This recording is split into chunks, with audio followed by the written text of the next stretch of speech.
পলিসিতে পরিবর্তন দরকার, যেটা আমি সারা জীবন বলে আসতেছি। Unfortunately national board of revenue উল্টা দিকে হাঁটছে। একসময় 10% ছিল, যেদিন জানে, কিন্তু লম্বা সময় যাবত এগুলোর সঙ্গে চর্চা করতেছে। 10% ছিল ডিফারেন্স কর্পোরেট ইনকাম ট্যাক্স। এখন একজন লোক যদি আমাকে ইনভেস্টর বলে, স্যার আপনি তো 6 মাস আগ থেকে বলতেছেন রাইট টাইম, তাহলে আজকে মার্কেটটা পড়লো কিন্তু আমার একটাই কথা, আমি শিক্ষক কিন্তু ওই মার্কেটটা পড়ছে, এটা আপনার জন্য অপরচুনিটি। It is opportunity. আপনি আরো সস্তা দরে শেয়ার কিনতে না, আমি আসতেছি সেটা দিকে। আর একটা কথা আমি অনুরোধ করবো, এটার সঙ্গে আপনারা দ্বিমত পোষণ করবেন না। এই প্রলং যখন মার্কেট ডিপ্রেশনে থাকে তখন লোন নিতে নাই, মার্জিন লোন নিতে নাই। সবচেয়ে বেশি ক্ষতিগ্রস্ত হয়েছে তো যারা মার্জিন লোনে ছিল। আপনাদের যারা ফান্ডামেন্টালি স্ট্রং স্টক ছিল পোর্টফোলিওতে, তাদের হয়তো 20 to 30% ইরোশন হয়েছে, কিন্তু যারা মার্জিন লোনে ছিল তাদের 60-70% নেই। এটাই স্বাভাবিক, কারণ বেশ কিছুদিন যাবৎ মার্কেট ডিপ্রেশনে আছে, নিম্নমুখী। তো মার্চেন্ট ব্যাংকার তো 17% কম্পাউন্ডিং করতেছে ইন্টারেস্ট রেট। এটা তো হবে না আপনার, এটা সেই সময়। ওই জন্য লোন নেওয়ার একটা সময় আছে, বাট একটা সীমিত আকারে নেওয়া যেতে পারে যখন কন্টিনিউয়াসলি মার্কেট আপ ট্রেন্ড বা বিহেভ করে। তো আমাদের মার্কেট গত বেশ কয়েক বছর আমাদের ডাউনওয়ার্ড। এই অবস্থায় যারা মানে মার্জিন, এটা নিয়ে সিকিউরিটি এক্সচেঞ্জ কমিশনার কাজ করতেছে, আমার কাছে মনে হয় আর কি, আপনারা যদি কিছু মনে না করেন, মার্জিন লোনের ইউজটা একটু সীমিত করা দরকার স্টক মার্কেটে। এখন ওই যে আমি একটু আমিনুল ইসলাম সাহেব, আমাদের জিসকার ম্যানেজিং ডিরেক্টর, দেখেন আমি সারা জীবন ইকোনমিক সায়েন্স পড়েছি, আমার ছাত্ররা সর্বত্র হাই পজিশন, আমার থেকে উপরে। ইকোনমিক সায়েন্স একটা জিনিস শিখাই দিছে আমাদের, এটা আমাকে শিখাইছে, আমি আমার ছাত্রদেরকে শিখাইছি, যে কোন লোকে এই যে ব্যবসা, উনি বললেন না আমার টাকার দরকার না, আমি কেন আপনার আইপিও থেকে টাকা দিব, এই তো কথাটা। আমি যদি ওনার যারা উদ্যোক্তা ওনাদেরকে পাইতাম, আমি বলতাম যে আপনার টাকার দরকার আছে, আপনি ব্যাংক থেকে নিচ্ছেন, শুধু জনগণ থেকে নিচ্ছেন না, এই তো পার্থক্যটা। তো আপনার কি হলে পোষায় আপনি জনগণ থেকে দিবেন, ব্যাংক থেকে দিবেন না, আমাকে আগে জানান। সে তখন বলবে যে আমি জানি তো এগুলো, যে আমার ভ্যালু অ্যাডেড ট্যাক্স কমাই দেন, আমি আপনার জনগণ থেকে নিব, আমার কর্পোরেট ইনকাম ট্যাক্স কমাই দেন, আমি জনগণ থেকে নিব, যাতে করে সুদের 17-18% যে সুদ দিয়া টার্ম লোন নিচ্ছে, তার যাতে কিছুটা 5%-6% সে তুলনায় কম পড়ে। কেন আসবে না? আসবে। এটার জন্য পলিসিতে পরিবর্তন দরকার, যেটা আমি সারা জীবন বলে আসতেছি। Unfortunately national board of revenue উল্টা দিকে হাঁটছে। একসময় 10% ছিল, যেদিন জানে, কিন্তু লম্বা সময় যাবত এগুলোর সঙ্গে চর্চা করতেছে। 10% ছিল ডিফারেন্স কর্পোরেট ইনকাম ট্যাক্স, যেগুলো কিনেছে সেগুলো 70 to 80% লস। এখন চিন্তা করে দেখেন, আপনাদের অর্গানাইজেশন 4,000 থেকে 7,500 কোটি টাকা যদি মাইনাসে থাকে এইসব স্টক কিনে, তো সে অর্গানাইজেশন দাঁড়াইবে কিভাবে? আমি being chairperson in the ICP board সবসময় একটা প্যারিশানের মধ্যে থাকি, যে কিভাবে একটা মার্জিনালি হলে ইমপ্রুভ করা যায়, সেই চেষ্টা করা হচ্ছে।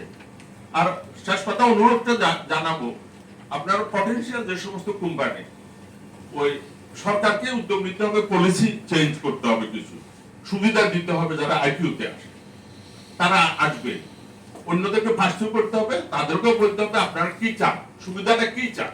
নেক্সট 3-4 মান্থস ইনশাআল্লাহ এটা আরো অনেক বাড়বে। টাকা ওভার ভ্যালুস ছিল, তারপর প্রপারলি ভ্যালুয়েশনের মাধ্যমে মার্কেট রেট অনেকটা 120-122 পার ডলার বেশ কিছুদিন যাবত এটা বজায় আছে, বেশ কিছুদিন যাবত। It's another indication that your economy is on the right track. Third হচ্ছে, কোন ব্যক্তি এখন এলসি করার জন্য কোনো অসুবিধা হচ্ছে না, ফরেন এক্সচেঞ্জ অভাব নেই, এটা যেটা 6 মাস আগে ছিল। এখন ফরেন এক্সচেঞ্জে এলসি করার জন্য কোনো অভাব নেই। কিছু মাল্টিনেশনাল কোম্পানি আছে, তাদের রিজার্ভ ব্যাংকে ডিভিডেন্ড দিয়ে দিচ্ছে। আমাকে অনেকে বলে, স্যার এরা এত টাকা নিয়ে যাচ্ছে, আমি বললাম শুনো, তাদের টাকা তারা নিবে। এখন তারা নিচ্ছে কেন? সেটা হচ্ছে dollars R available, dollars are available. That's why they are giving big dividend. They take the money. It's okay. তারপরে আমাদের আদানির কাছে $700 মিলিয়ন আমাদের আনা ছিল, সে টাকা পরিশোধ করে দেওয়া হয়েছে। তারপরে ফরেন এয়ারলাইন্স গুলো টাকা বাকি ছিল, সেটা দিয়ে দেওয়া হয়েছে।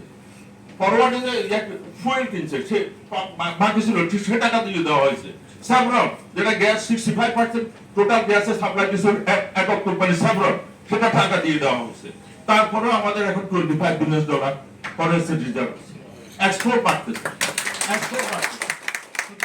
আপনারা দেখছেন ইনফ্লেশন টু অ্যান এক্সটেন্ট হয়তো অতটা কমে নাই, কিন্তু বাড়তেছে না ইনফ্লেশন। শুধু সবকিছু মিলিয়ে we see the light at the end of the tunnel. টানেলের শেষ প্রান্তে আলো দেখতেছি, এত হতাশ হওয়ার কোনো কারণ নাই। ওই যে যিনি যেটা বললো, here is the right time to invest. Demoralised হচ্ছে, কিন্তু আমার মনে হয় আশার কথা বলে, আমি খুব আশাবাদী মানুষ, আমি এইভাবে দেখতে চাই আমাদের আজকে ক্যাপিটাল মার্কেটে যে পারসেপশন, এই পারসেপশনটা বোধহয় আগামী দিনে কিছুটা চেঞ্জ হবে, সেটা আমরা আশা রাখতে পারি। কারণ আমাদের অন্তর্বর্তী সরকার ক্যাপিটাল মার্কেট নিয়ে আমরা যেইটুকু বুঝতে পারছি তাতে মনে হয় খুব অ্যাক্টিভলি চিন্তা করছি। এর মধ্যে সংস্কারের অনেক বিষয়ের সাথে ক্যাপিটাল মার্কেট এবং এইটার ডেভেলপমেন্ট, ইভেনচুয়ালি ইন্ডাস্ট্রিয়াল ডেভেলপমেন্ট, এগুলো নিয়ে একটা আরেকটার সাথে ওতপ্রোতভাবে জড়িত লিঙ্ক করে ওনারা চিন্তা করার চেষ্টা করছে। স্পেসিফিক্যালি ক্যাপিটাল মার্কেট নিয়ে কিছু টাস্ক ফোর্সও গঠন করা হয়েছে এবং এর মধ্যে টাস্ক ফোর্সগুলো কিছু সুপারিশও দিয়েছেন। আমার বিশ্বাস এগুলো যদি যথাযথভাবে বাস্তবায়িত হয়, যদি কথাটা আমি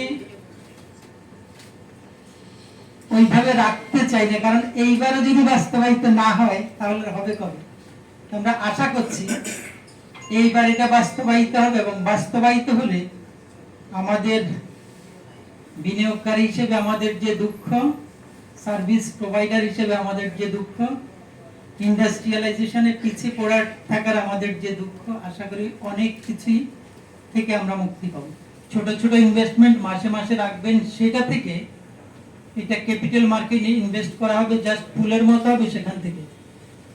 এইটার বিশেষত্ব হলো যারা ইনভেস্ট করবে তারা টু সাম এক্সটেন্ট তারা ক্যাপিটাল মার্কেটের এক্সপার্ট, অ্যানালিসিস করে ইনভেস্ট করবে, যেটা আপনি নিজে হয়তো প্রথমত এত ছোট ইনভেস্টমেন্ট আপনি মার্কেটে করতে পারতেন না, আর দ্বিতীয়ত আপনার এক্সপার্টাইজ না থাকার কারণে অনেক ক্ষেত্রে আমরা বিনিয়োগ করে বারবার আমাদের পুঁজি হারাচ্ছি। এইটার অন্যান্য অনেক কারণের সাথে একটা বড় কারণ হলো আসলে আমাদের ওই লিটারেসিটা না থাকা। তো সেই জন্য আপনারা যদি এই প্রোডাক্টটাতে ইনভেস্ট করেন তাহলে এইটা আমাদের যে এক্সপার্ট লোকজন আছে তারা ইনভেস্ট করবে, আপনার ছোট ছোট বিনিয়োগটা আপনি ক্যাপিটাল মার্কেটে ইনভেস্ট করতে পারবেন। তার পাশাপাশি এইটা একটা ফোর্স সেভিংস হিসেবেও কাজ করবে।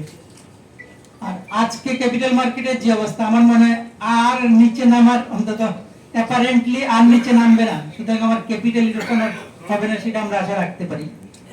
আর ক্যাপিটাল মার্কেটে যখন ইনভেস্ট করব, তা আমার মনে হয় আমাদের একটু কিছু জিনিস আমাদেরকে অ্যাকসেপ্ট করে নিয়ে ক্যাপিটাল মার্কেটে আসা দরকার।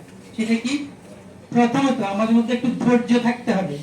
এই একটা কালচার, কেন আমরা আসলে পুঁজিবাজারের মাধ্যমে, আসলে পুঁজিবাজারটা যদি ব্যবসার একটা অন্যতম মাধ্যম বা আমাদের কর্মসংস্থান সৃষ্টির অন্যতম মাধ্যম বা আমাদের এখানে অর্থনৈতিক উন্নয়নের অন্যতম ভিত্তি হিসাবে চিন্তা করি, তো আমরা এটাকে একটা উপলক্ষ করে আমাদের ইচ্ছা ছিল যে এরকম একটা আমরা অনুষ্ঠান করি এবং সেখানে শুধু ব্যবসা বাণিজ্যের কথা নয়, এই যে আপনাদের সাথে আমাদের দেখা হলো। ঘরে বসে ট্রেড করতে চান? তাহলে আমরা দিচ্ছি তার বেস্ট সলিউশন। মার্কেটের সব প্রয়োজনীয় তথ্য জানা থাকলে বিনিয়োগের যাত্রা হয়ে ওঠে আরো সহজ। তাই আপনার সফলতার সম্ভাবনাকে কাজে লাগাতে ডাউনলোড করুন দেশের number 1 trading app EFT fast.